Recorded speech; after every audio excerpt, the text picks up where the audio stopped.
Dice, pues bien, Dios pasó por alto aquellos tiempos de tal ignorancia, pero ahora manda a todos en todas partes que se arrepientan. Él ha fijado un día en que juzgará al mundo con justicia por medio del hombre que ha designado. De ello ha dado pruebas a todos al levantarlo de entre los muertos. Cuando oyeron de la resurrección, unos se burlaron, otros les dijeron: queremos que usted nos hable en otra ocasión sobre este tema. En ese momento, Pablo salió de la reunión. Algunas personas se unieron a Pablo y creyeron. Entre ellos estaba Dionisio, miembro del Areópago, también una mujer llamada Damaris y otros más. Padre, háblanos, porque realmente es el día más importante de la historia, como cantábamos al inicio. No hay día más importante para el cristiano que este. Este es el mejor domingo del año para tus hijos, porque celebramos lo más importante que ha ocurrido, la base de nuestra esperanza, que es la resurrección. Señor, sé que muchos de nosotros nos cuesta entender la importancia de la resurrección, así que te pido que hoy sea ese día en que lo habremos entendido y sepamos, Padre, que eres digno de toda la gloria, gracias a que resucitaste. En el nombre de Jesús oramos. Amén. Amén. La resurrección. Te voy a contar algo. Tengo que admitir que durante mucho tiempo en la fe, quizá en tiempo donde solamente llegaba a la iglesia, me hablaban de la resurrección, incluso cuando comprendí más o menos qué era la resurrección, fue un shock para mí entender qué significaba eso. Pero de todos modos, después, más o menos a los 20 años, fui salvo. Los siguientes años todavía no alcanzaba a comprender la magnitud de la resurrección, porque yo veía que los cristianos decían que la resurrección era lo más importante. Pero a mí lo que me hacía sentido era escuchar que Cristo murió por mis pecados. Y de hecho yo muchas veces predicaba el Evangelio y decía, y para mí el Evangelio era: Cristo murió por tus pecados. Y no agregaba el elemento de pero resucitó el tercer día. Decía, bueno, ese es como un pilón, ¿no? Ese es como un plus que, wow, qué padre que resucitó al tercer día. Hasta que fui comprendiendo. Y eso fue, por supuesto, cuando Dios me salva, entiendo el Evangelio, y a lo largo de aprender y de escuchar y de entender por qué es la resurrección justo el evento bíblico más atacado, más rechazado, y a su vez de los cristianos de todas las eras el más importante, y por qué es el tema central de todo el Nuevo Testamento. El tema central de todo el Nuevo Testamento y la esperanza de todo cristiano del Nuevo Testamento es la resurrección. Ese es el mensaje de Pablo, ese es el mensaje de Pedro. Constantemente ellos están hablando de la resurrección. Juan, por supuesto, cuando habla del Apocalipsis, habla de la resurrección de los muertos, todo este tema. ¿Por qué es tan importante la resurrección? Y te voy a decir algo. Leí a John Piper, siempre estoy leyendo a este hombre, yo te lo recomiendo. Diría que, es más, mucho de lo que tú escuchas aquí seguramente lo aprendí de John Piper en algún momento, ¿sí? Y él contaba que hace 40 años, 50 años en la universidad, la discusión era si realmente crees o no que Jesús resucitó de los muertos. Esa era la discusión. Si tú creías que Jesús había resucitado de los muertos, automáticamente tú eras cristiano. Pero si no lo creías con base en la razón o en evidencias o en todo eso, rechazabas el cristianismo. Pero cuando vino el posmodernismo, más bien el punto fue: no me importa si resucitó o no resucitó. Si resucitó, pues para mí no es útil. Eso es como se piensa hoy en día. Mucha gente lo compara a los ovnis. No, es que dicen que hay ovnis y hay toda una discusión, y muchos van a decir: me da igual, es como es irrelevante para mi vida. Sin embargo, si esa creencia me ayuda a ser mejor persona, la gente dice, ok, entonces sí es importante la resurrección. Y la mayoría de la gente diría, no es tan importante creer en la resurrección, lo importante es creer en el amor al prójimo y en que todos debemos de ser buena gente y que Jesús nos dejó un gran ejemplo de servicio. No es tan útil la resurrección, por lo tanto no me importa demasiado. Y muchos de nosotros vivimos nuestra vida cristiana impregnado de esa cultura de si no me es útil para ser mejor persona, entonces no me importa y no lo uso. Por eso la gente no lee Levíticos, por eso la gente no lee la profecía, por eso la gente solo quiere leer Proverbios o quiere leer Salmos, por eso versiones de la Biblia súper parafraseadas como TLA, NTV, que a mí me encantan, yo las uso también, no estoy criticándola, pero es como yo lo que quiero es lo más práctico posible para portarme bien. Y eso está muy lejos de ser el propósito del cristianismo. Y te digo esto porque de alguna manera muchos de nosotros deberíamos admitir y confesar, pues no me importa tanto la resurrección, solo que estamos acostumbrados a que se celebra, se canta, es bonito, pero si así lo pienso, quizás no me es tan importante, porque no me es útil aparentemente. Y este es un problema, porque sí es importante la resurrección. De hecho, es lo más importante en toda la Biblia. Es lo más importante que tú puedes creer. Y ahorita vamos a aprender sobre esto. Pablo está en la colina de Marte, así se llamaba este lugar, y está hablando a la crema innata de la filosofía griega. A veces pensamos que el cristianismo son una serie de historias separadas de un contexto histórico, geográfico y cultural, ¿no? Como es tan espiritual, se siente tan milagroso, tan místico, no nos cuesta, vemos por un lado la historia secular y pensamos que la historia bíblica no está conectada con la historia secular, y nada más irreal que eso. Todos los eventos bíblicos registrados en la Biblia siempre están sincronizados con la historia secular, la historia que cuenta el mundo. Y la filosofía griega y el Areópago y este fulano que se llama Dionisio son parte de la cultura griega. Y una vez fue Pablo a enseñar ahí, se aventó uno de los sermones más épicos, porque resulta que Pablo estaba súper preparado en filosofía. Pablo era judío de judíos, decía. Él se sabía toda la ley, había sido formado como un gran judío, pero Pablo era griego y entonces sabía filosofía griega. Él se podía sentar y hablar de filosofía y voltear de la filosofía a los filósofos. Ellos tienen un altar al Dios no conocido, ¿no? Y él usa eso para enseñar y empieza a hablar de preguntas que ellos tenían, que no tenían respuesta, y empieza a dar respuesta a esas preguntas. Pero algo se quiebra cuando dice algo. Todo está muy bien, la gente seguramente está babeando. ¿Por qué? Porque deben de decir, este cuate sabe bastante y me está haciendo sentido todo lo que está diciendo. Tiene mucho sentido lo que está enseñando Pablo. Pero dice en el 31, Él ha fijado un día en que juzgará al mundo con justicia.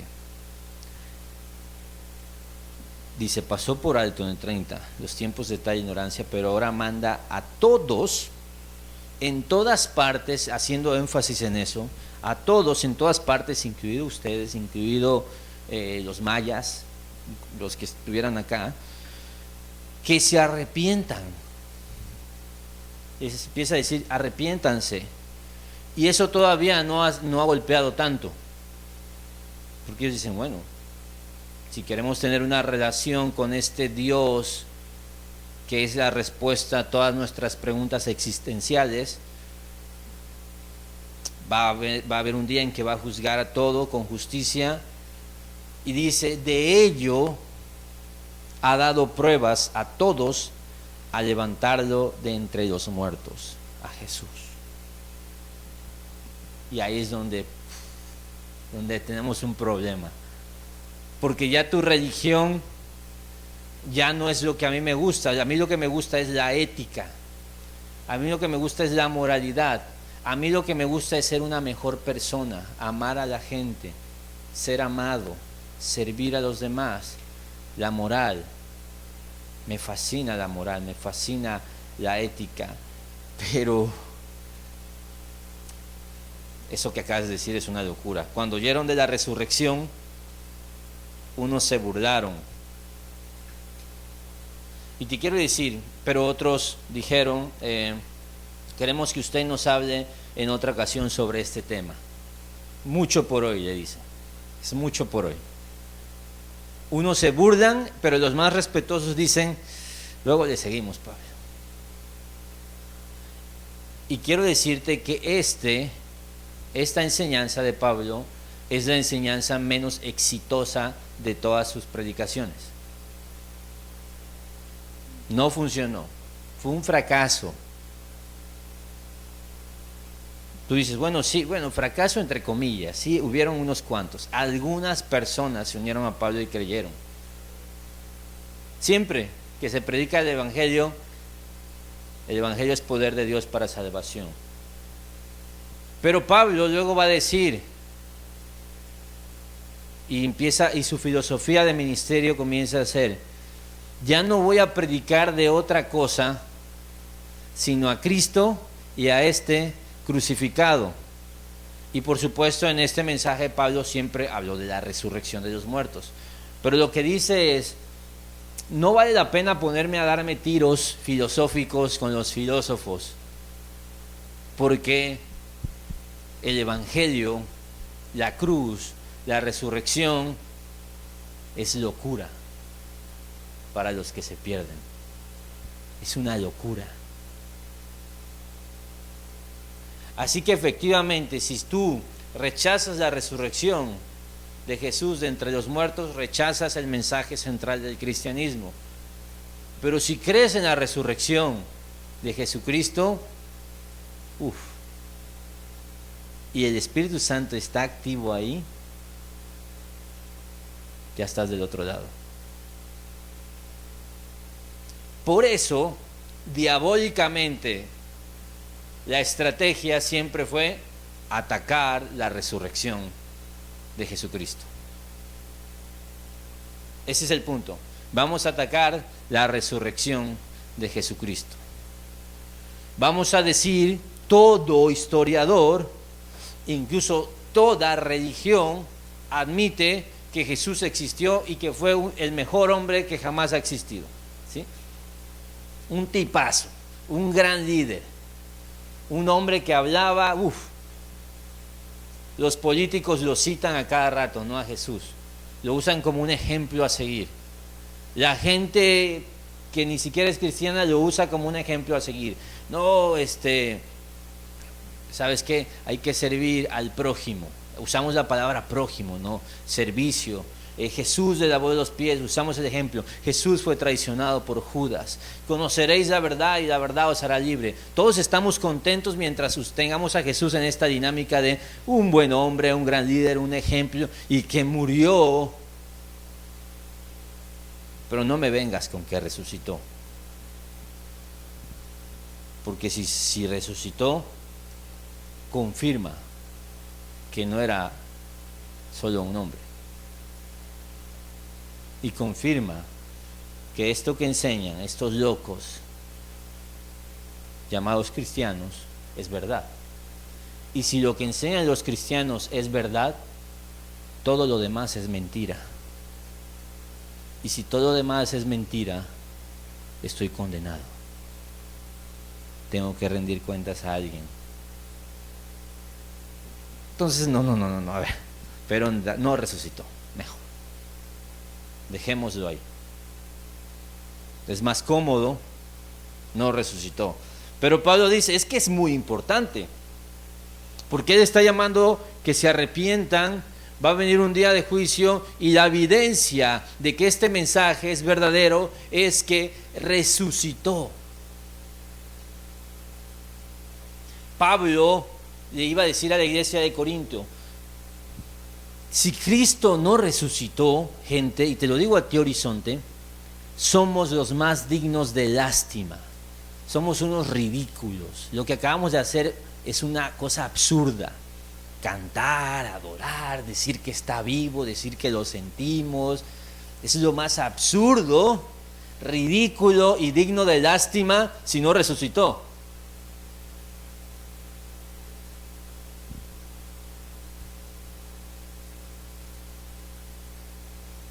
Y Pablo dice, si no resucitó, comamos, bebamos, disfrutemos, mañana nos vamos a morir, da igual.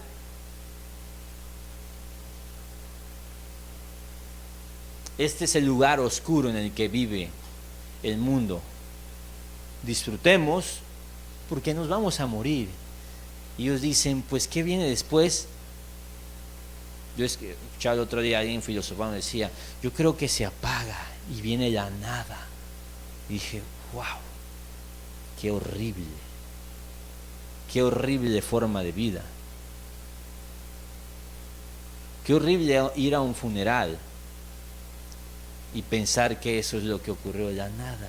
Y ¿saben qué? El valor que se dan a sí mismo estas personas es lo menos, porque dicen, no importa si lloro, no importa si siento, total, estamos de paso, nos vamos a morir, que ya. Eso es digno de lástima. Si fuera al revés, nosotros seríamos dignos de lástima. O sea, lo que vamos a hacer es una locura. Claro que viene alguien que rechaza la resurrección y te ve a ti como, hay unos que hasta lloran, otros así felices, otros brincando, otros emocionados. Resucitó. Por ejemplo, en la iglesia de mi papá siempre, y muchas iglesias, a las 5 o 6 de la mañana hacen un servicio y llegan todas las mujeres vestidas de blanco, Digo, no lo extraño por la hora a la que se levantaba, pero era bonito porque entraban las mujeres vestidas de blanco, así como recordando cuando las mujeres fueron a la tumba, y cualquiera que lo ve afuera dice, qué oso, qué ridículos, ¿por qué cantan así? ¿Por qué se emocionan? Todos los cristianos en el WhatsApp y en sus historias y todo, resucitó, está vivo, ¿qué les pasa?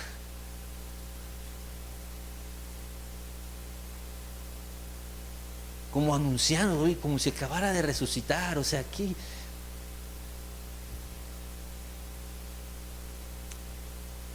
Pero si resucitó,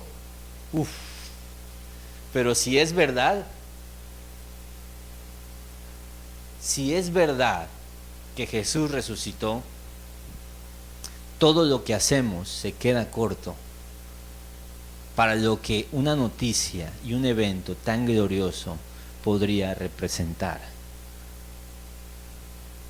Que este hombre que afirma en las Escrituras que nació de una virgen, concebido por el Espíritu Santo, cumpliendo cientos de profecías en el Antiguo Testamento, viviendo una vida santa, según lo que enseña aquí, viviendo una vida santa, sin pecado, cumpliendo todos los requisitos de la ley, que este hombre era Dios, él afirmaba ser Dios, afirmaba ser el Mesías prometido y anunciado y profetizado durante siglos, y que en la cruz, afirman las Escrituras, cargó en él el pecado de todos nosotros, y que su sangre derramada, una tipología del Cordero Pascual, tenía un sentido de limpiar nuestra vida de pecado, y a través de ese sacrificio y esa obra de sustitución,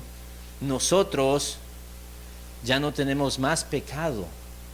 Y eso es solo verdad y solo tiene sentido porque Él dijo que iba a dar su vida, pero después de 3 días la iba a volver a tomar, confirmando que su obra había sido exitosa y que realmente había vencido al pecado y había vencido a la muerte, y por lo tanto la muerte ha perdido su aguijón, su fuerza, porque el pecado ha sido vencido. Si esto es cierto, que resucitó, lo menos que podemos hacer es vivir vidas entregadas a glorificar su nombre. Y estamos locos por anunciar este mensaje allá afuera, porque nosotros, por muy arrogante que se escuche, nosotros tenemos la razón y nosotros tenemos la verdad. Y si nosotros tenemos la verdad, la mayor muestra de amor que podemos hacer es ir y enseñar esa verdad, aun si costara el rechazo, la burla y la muerte. Porque allá afuera se están diciendo toda clase de locuras. Y como estas locuras empatan perfectamente con la clase de vida que quiero vivir, si este rechazo a la resurrección lo adornamos con filósofos, lo adornamos con posturas científicas, pseudociencia, si estas cosas lo adornamos con teorías, con uso de la lógica intencionalmente y con falacias lógicas, entonces eso va a pegar. Porque es natural que cuando Pablo está enseñando a los griegos empiezan a reír y digan, espérate, que todo estaba padrísimo, pero ¿que resucitó? Ahí me perdiste. Ahí me perdiste. Ahora, Pablo dice, yo no rehusé a predicar el Evangelio. El Evangelio es poder de Dios para salvación. Pero esto es a los que creen. Y aquí tenemos que entender algo. Hay una obra del Espíritu Santo que es quien convence de estas verdades.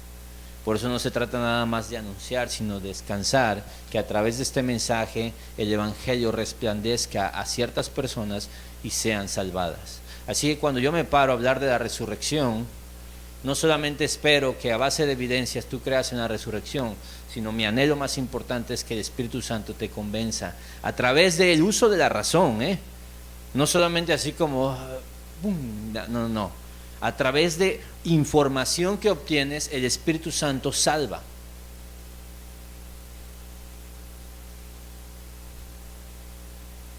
Ahora, está cañón tener que rendir cuentas a una autoridad, ¿no? La historia del hombre es la historia del ser humano rechazando autoridad. Desde el Edén es esto. Siempre es, quiero rechazar a Dios como autoridad, y niños rechazan a sus padres como autoridad, y padres rechazan a jefes como su autoridad, y todo es así. Y la gente rechaza al pastor como autoridad. Siempre hay una batalla contra la autoridad, contra alguien que me diga qué debo de hacer. Y aquí dice, Dios manda en todas partes a todos que se arrepientan.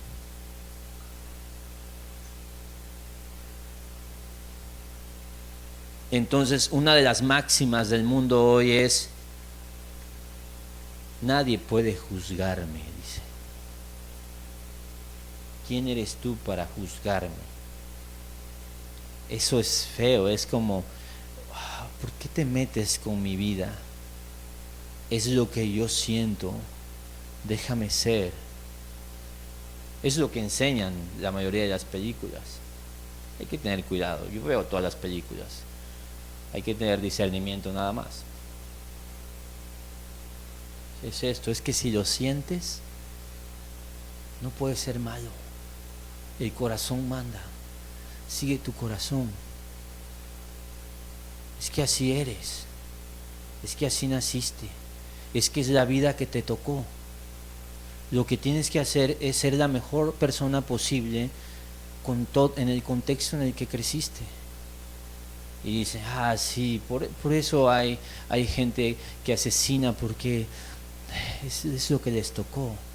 Y por eso es una persona egocéntrica, porque es que así lo hicieron, es que no sabes la vida que le dieron. Hoy empezamos, y claro que eso es cómodo para el hombre, porque es como, nadie se mete conmigo, puedo hacer lo que yo quiera. Y viene Pablo y te dice, no, papá, tienes que arrepentirte de tus pecados, porque viene el juicio. Oye, pero ¿por qué viene a decirme que me arrepienta? Resulta que todo lo que dijo es verdad y resucitó. Y aquí es donde se ríen, se burlan, luego platicamos.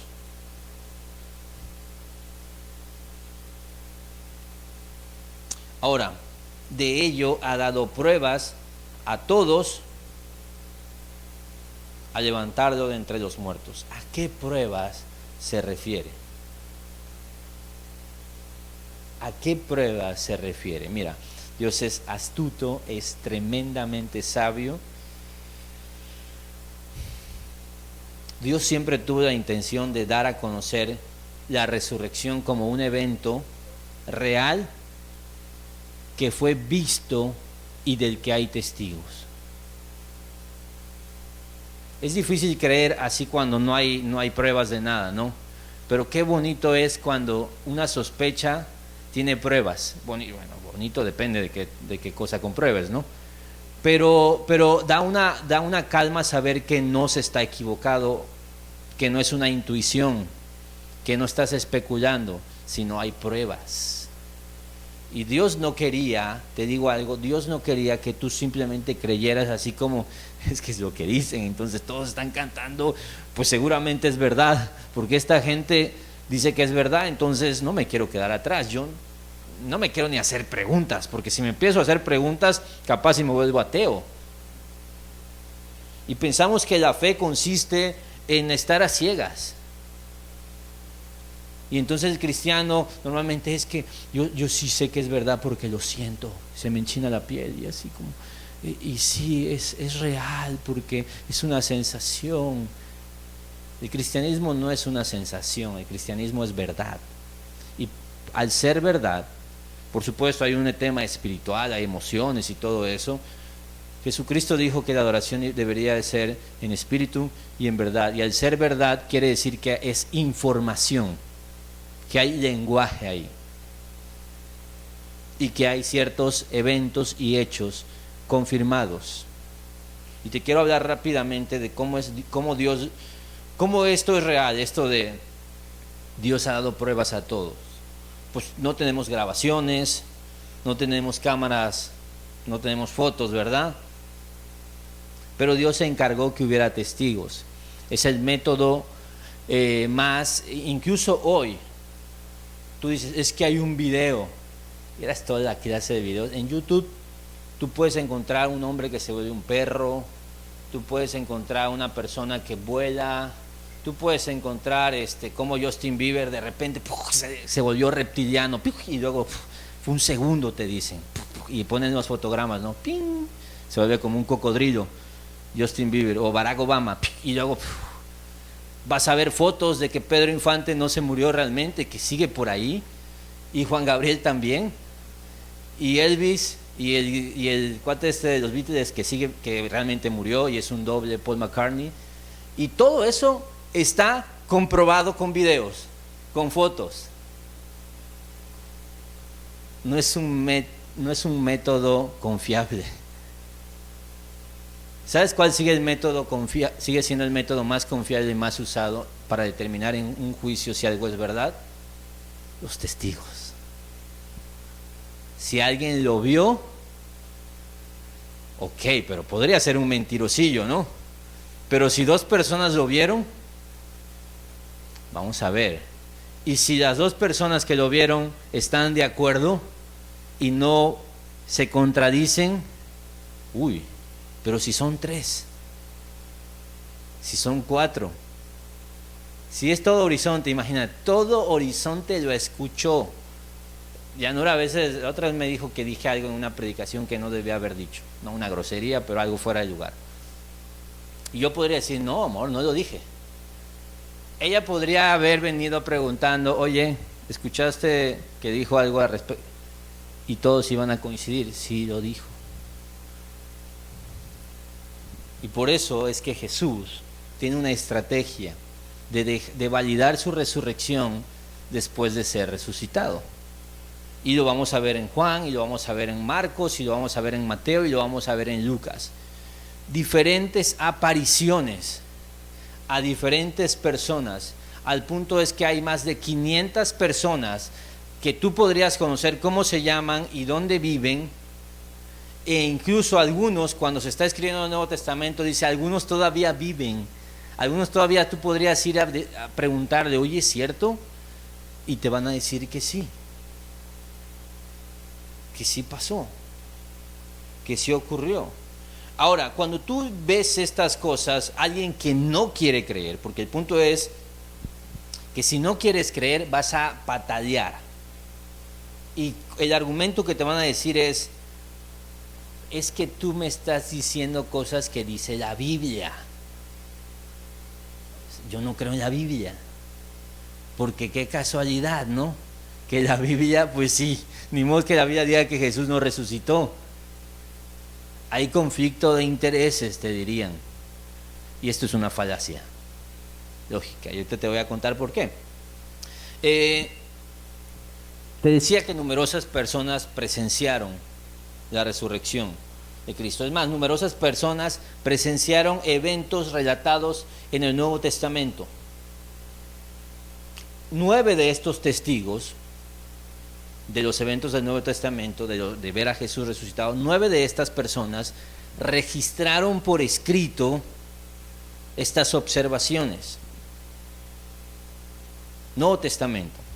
Estamos hablando de 27 documentos en 27 pergaminos diferentes por 9 autores, 9 escritores, en un periodo de 20 a 50 años.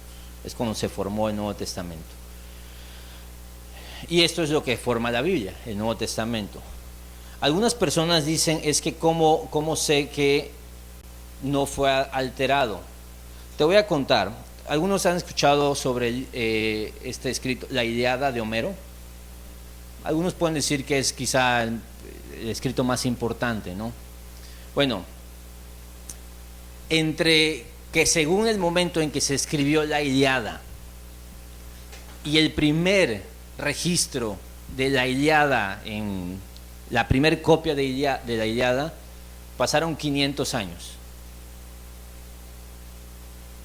Si a mí me preguntas si pasaron 500 años entre que existió Homero, quien lo escribió, y el primer registro que tenemos de ese libro, yo no sé qué tan confiable es ese escrito. No sé si es realmente lo que él escribió, porque en 500 años cualquiera le pudo haber movido algo. Tenemos a algunos autores, ¿no? Filósofos, Demóstenes, Herodoto, de que existieron, a que tenemos sus escritos, hay 1400 años. ¿Sabes qué es 1400 años? Ve tú a saber si existieron de verdad. Platón, no se vaya a meter con Platón, porque yo sé que sí existió, pero su primer registro o la primera copia de uno de sus escritos, 1200 años. Tácito, César, Plinio, por ahí andan también. Jesús, 25 años. Es el registro histórico del Nuevo Testamento más cercano a los eventos que se relatan.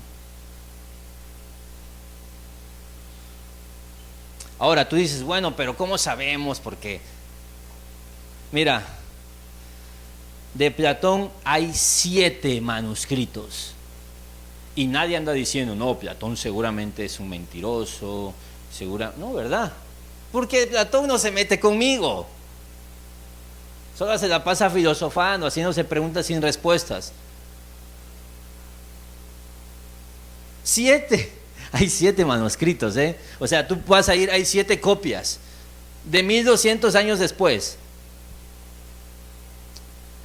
Y cuando las comparas, el nivel de precisión está un poquito bajo, porque se contradicen, porque tienen fallas. Ya no sabes qué tan confiable es. La Ilíada, solo hay 600 copias. El Nuevo Testamento, ¿sabes cuántos tiene? Aproximadamente 6,000 manuscritos. Meten en ahorita pueden hacer esto, meten todos estos manuscritos en un equipo que va a compararlos, y el nivel de precisión, de no contradicción y de no errores es algo que vuelve loco a todos los analistas, a todos los arqueólogos, a todos los historiadores, porque dicen, ¿cómo puede ser que tantas copias no tengan errores, no tengan alteraciones? 99.5 es el nivel de precisión.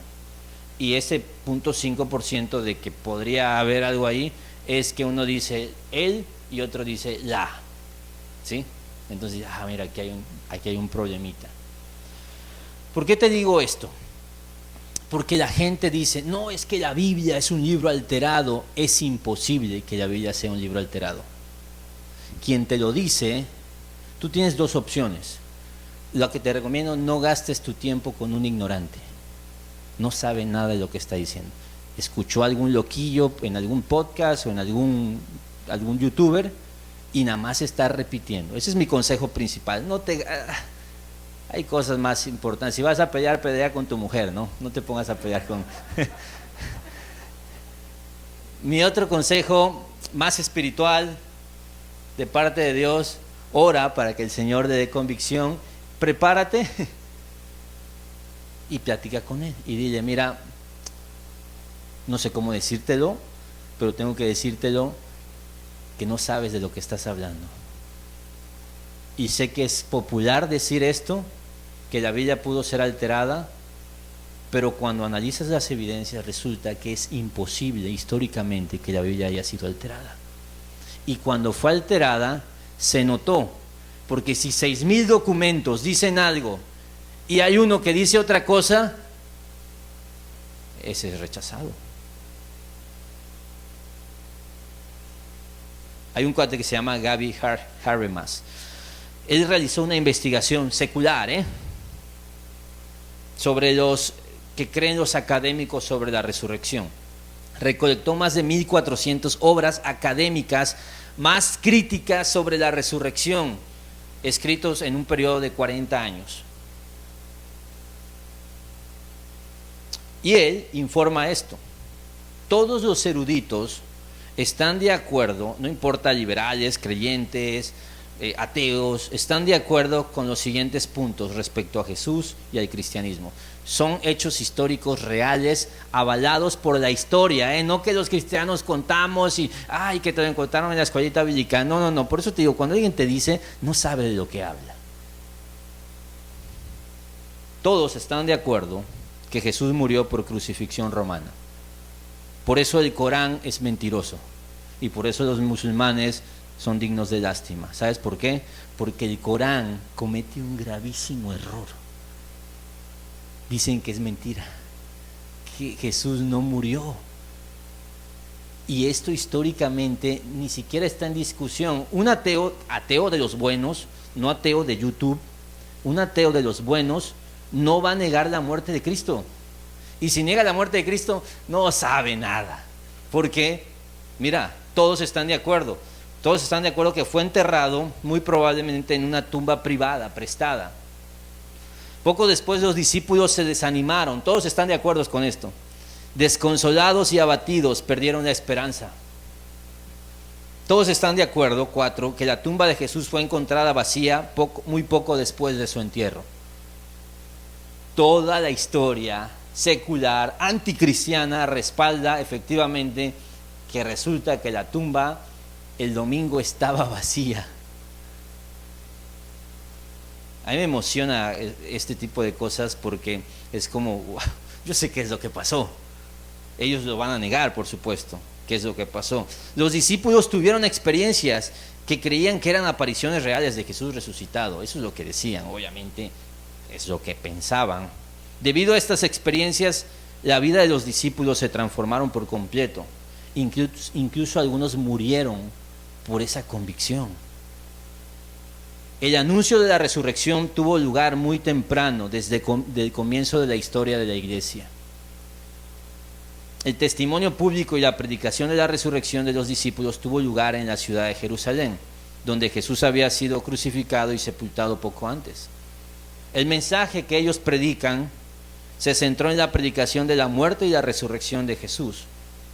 El domingo fue el día principal para reunirse y adorar. Santiago, un hermano de Jesús y escéptico antes de este tiempo, se convirtió cuando creyó que también vio a Jesús resucitado, cuentan ellos. Este cuate no creía en su hermano, pero dice que vio a Jesús y se convirtió. Y hasta fue una persona muy usada en la iglesia. 12. Pocos años después, Saulo de Tarso, Pablo, se convirtió en un creyente cristiano debido a una experiencia que también él decía que era una aparición del Jesús resucitado. Ellos dicen, no pudo ser, pues nada más te estamos contando lo que ellos dijeron. El asunto es que la Biblia nos relata una y otra vez, yo lo vi, yo lo vi, yo lo vi. Hemos visto al Señor, hemos visto al Señor. Y cuando tú lo escuchas y lo leas, no piensas que esto es como un lenguaje así espiritual de hemos visto al Señor, qué bonito. María Magdalena fue una persona real. Juan fue una persona real, con escritos, con registros, que no te chamaqueen, que no te cuenten. Podría pasar horas y horas y horas, y si tú eres escéptico, podemos vernos en una videollamada y voy a hacer pedazos cualquier argumento que pueda poner en duda la historicidad de la escritura, que esto realmente existió. Y sabes, o vas a salir ahí siendo más ateo y odiándome, o te conviertes al cristianismo. Porque es imposible que haya pasado, y es así como Dios lo diseñó. Hemos visto al Señor, Dios ha dado pruebas de ellos. Ahora quiero llevarte al momento de la resurrección. Hay diferentes apariciones. Me encanta que Jesús resucita este domingo. Los enemigos de Jesús inventaron que alguien se había robado el cuerpo. Nunca lo encontraron, Nunca lo encontraron. Y quiero que entiendas que históricamente, en este momento, tú puedes decir, es que no podían haber disuelto en ácido a Jesús y desaparecido el cuerpo de Jesús. No tiene ningún sentido. No ha aparecido el cuerpo de Jesús. Sí se apareció Jesús. Una y otra vez. Jesús resucitó. Lo hizo corporalmente. No solo eso, cuando resucitó, se quitó de las vendas. A diferencia de Lázaro, que no podía ni, tuvieron que ayudar, y Lázaro se volvió a morir. No, se quitó de las vendas, las dejó, abrió la tumba. Era imposible que un hombre la pudiera abrir nada más, pero Jesús es Dios, los ángeles estos estaban aquí, y se fue caminando. Comió con ellos, platicó con ellos. Al final se le apareció a más de 500 hermanos, discípulos. Mateo 28. Más de 500 personas están ahí y escuchan de Jesús. Id y haced discípulos, bautizándolos en el nombre del Padre, del Hijo y del Espíritu Santo, enseñándoles todas estas cosas. Y yo estoy con ustedes hasta el fin del mundo. 40 días después de su resurrección ascendió corporalmente. Cuando Esteban está a punto de morir, dice que vio los cielos y vio a Jesús. Jesús está corporalmente intercediendo por nosotros. Jesucristo hombre. Restauró a sus discípulos. Ellos estaban abatidos. qué dura es la muerte, ¿no? Qué dura es la vida. Platicaba con mi esposa y le decía, estaba emocionado por algo que va a pasar a finales de mes. Digo, estoy muy emocionado, ya quiero estar ahí y todo eso. Y le digo, mira, quiero decirte algo, porque estuve pensando que si me llegara a pasar algo, pero yo lo dije casualmente, ella se enojó que dijera eso. Si me llegara a pasar algo y no llego a ese día que quiero que llegue, el proceso fue increíble, digo, me voy feliz, no quiero que pienses, no. Y así como un mal viaje así absurdo, ¿no? De mi parte. Me dice, deja de decir eso, Adrián, porque yo ya también lo había pensado, dice, y sentí feo nada más de pensarlo. Y es esto, como te emocionas, pero tú dices, pero si te pones a pensar en las 1000 cosas malas que pueden pasar, te traumas. Y dices, qué horrible es la vida. O sea, todo mal, pues, si tienes esa perspectiva. Todo mal. Y claro que estos discípulos tienen eso en mente y dicen, uff, qué terrible lo que nos pasó. Nos timaron, nos engañaron, murió Jesús. Y en Juan 20, primero se le aparece a María Magdalena. Ella dice, han sacado al Señor del sepulcro y no sabemos dónde le han puesto. Esa fue una conversación que tiene con Pedro y Juan. María no creía, Jesús tuvo que aparecerse. Luego Juan y Pedro tuvo que aparecerse, se les tuvo que aparecer, tuvo que comer con ellos.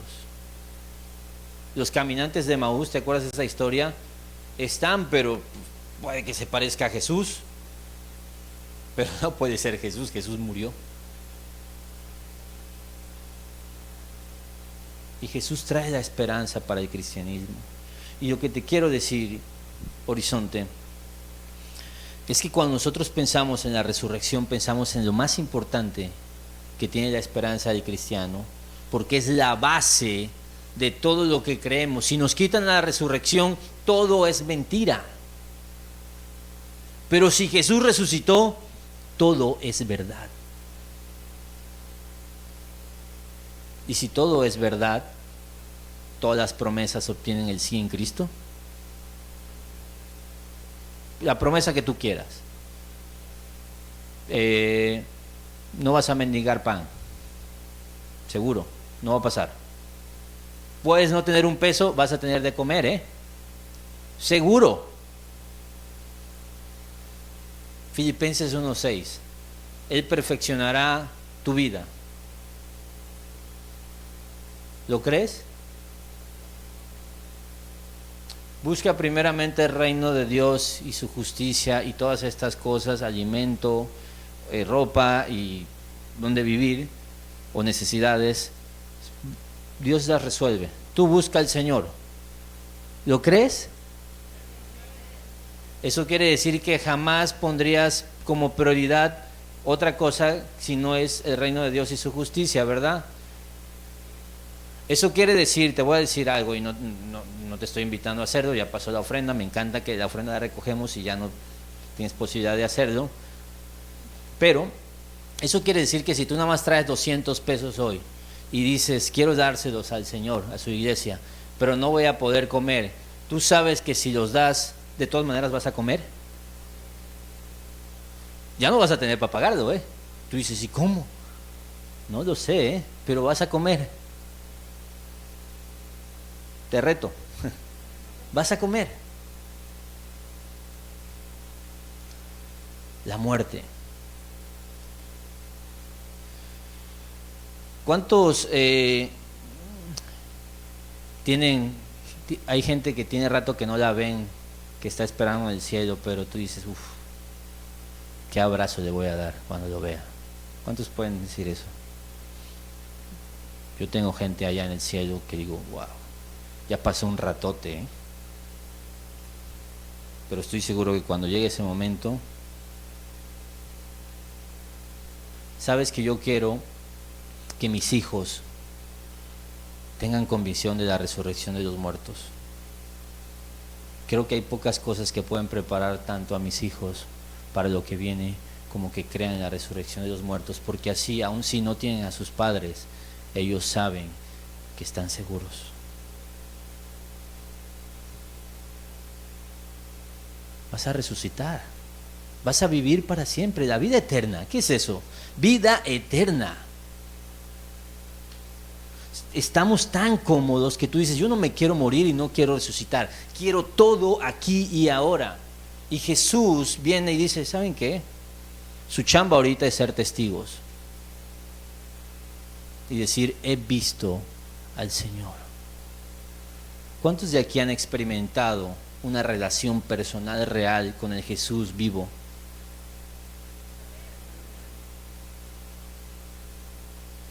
¿Cuántos están 100% seguros que Jesús está vivo? Se pueden burlar de ti, ¿verdad? Pero resulta que espiritualmente es un absurdo, porque es real, porque nosotros lo hemos experimentado, pero históricamente tampoco deberían burlarse, porque históricamente también hay múltiples evidencias de este evento. Y a mí lo que más me encanta es esto. Piensa en esto con Jesús. Si Jesús fuera la persona más admirable en la vida, podría la gente decir, bueno, voy a inventarme esto y voy a cambiar mi vida. Pero te quiero recordar cosas de Jesús. Nació en un pueblo horrible, es hijo de un campesino, creció en otra aldea, trabajó en una tienda de carpintería hasta los 30 años. Durante 3 años fue un predicador itinerante. Nunca escribió un libro, nunca usó una oficina, nunca tuvo familia ni fue dueño de una casa. No fue a la universidad, no vivió en una gran ciudad, nunca recorrió más de 400 kilómetros del lugar donde nació. No hizo ninguna de las cosas que generalmente acompañan a la grandeza. No tenía más credenciales que él mismo. Tenía solo 33 años cuando la marea de la opinión pública se volvió contra él. Sus amigos se escaparon, uno de ellos lo negó, fue entregado a sus enemigos y pasó por la burla de un juicio. Fue clavado en una cruz entre 2 ladrones. Mientras estaba muriendo, sus verdugos jugaban con sus prendas. Lo único que tenía era su ropa y hasta eso le fue quitado. Cuando murió lo pusieron en una tumba prestada por la compasión de un amigo. Pero han pasado 20 siglos y hoy es la figura central de la raza humana. Podemos decir que todos los ejércitos que alguna vez marcharon, todos los barcos que alguna vez navegaron, todos los parlamentos que alguna vez legislaron, todos los reyes que alguna vez reinaron juntos, no han afectado la vida de los hombres en esta tierra tanto como esta vida de este hombre solitario.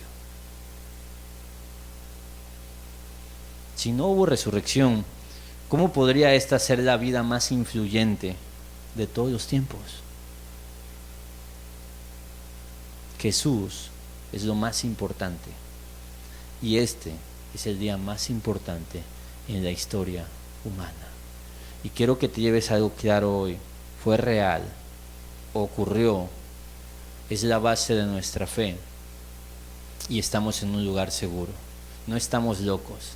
Podemos cantar y ahora mismo vamos a cantar. Es un día para cantar, es un día para adorar a alguien que verdaderamente está vivo, corporalmente, escuchando cómo cantas. Está intercediendo por ti y lo que esperamos es que regrese, porque es la primicia de todos. Los muertos en Cristo van a resucitar, nosotros nos uniremos a Él en un cuerpo glorificado y todos habitaremos juntos por la eternidad. Comeremos carne y hueso, resurrección, no una cosa espiritual como la película esta de Pixar, de Soul, ¿no? Donde todos así, y no, la gente piensa en el cielo y dice, en el cielo es como santo, santo, santo, y todos así como, qué horrible lugar debe de ser si te la vas a pasar así como un fantasmita. No, No. ¿Quién te contó eso? Eso no es lo que enseña la Biblia. Jesucristo es la primicia de la resurrección. Así como Él anduvo, estaremos nosotros. Hasta nos echaremos una mojarra frita como se la comió Él con sus discípulos. Eso está más padre, ¿no? Estar con Él, reinar juntos, cielos nuevos, tierras nuevas, nuestra gente ahí va a estar mi abuela, mi abuelita Ana, ahí va a estar mi prima Mariana, va a estar el hermano de mi esposa, ahí van a estar todos, vamos a disfrutar. Eso sí se antoja, ¿no? Y eso es gracias a Cristo, gracias a la obra de Dios, y que ha dado prueba a todos de ello, de que fue levantado de los muertos. Así que agradecemos a Dios y de ahí pasamos a cantar, ¿no? Y pido a la gente que se vaya preparando. Gracias, Señor, por la obra en la cruz y porque la resurrección lo confirma, Dios. Es tremendo saber que no estamos pisando simples ideales, simples filosofías, ideas de algunos cuantos locos convencidos, de algunos apasionados que se inventaron una historia. No estamos a ciegas en la fe cristiana, que no somos ignorantes, que no tenemos respaldo, que simplemente nos dejamos llevar. Es hermoso saber que no es así.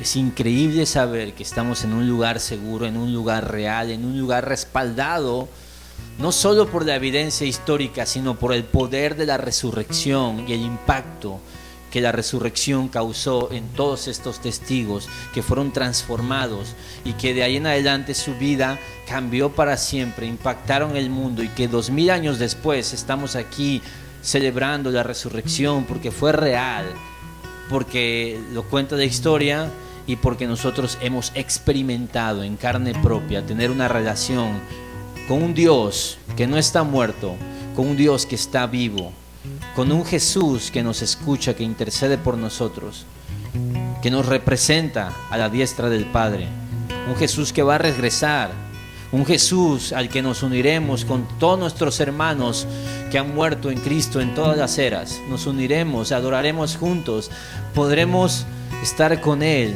enjugará nuestras lágrimas, disfrutaremos de su presencia, así como lo hacemos ahora mismo. Gracias, Padre, porque en tu gracia y misericordia nos trajiste al cristianismo bíblico, el único mensaje real y verdadero, Padre.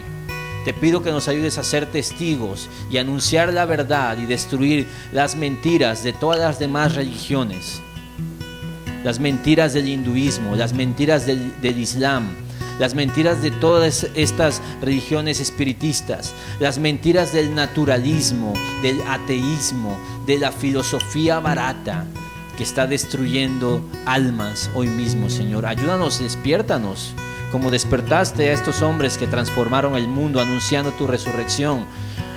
Que sepamos que cuando vamos a anunciar, no estamos anunciando una convicción, sino estamos anunciando la verdad, y una verdad que salva, Señor. Gracias, Padre, porque toda tristeza, todo desánimo, toda desesperanza muere cuando recordamos que tú estás vivo, y que todas las promesas y que todo lo que decías que iba a pasar, que toda nuestra esperanza está sobre un lugar firme, que es la resurrección de Jesucristo. Gracias, gracias por eso. Ahora recibe la adoración de tu pueblo.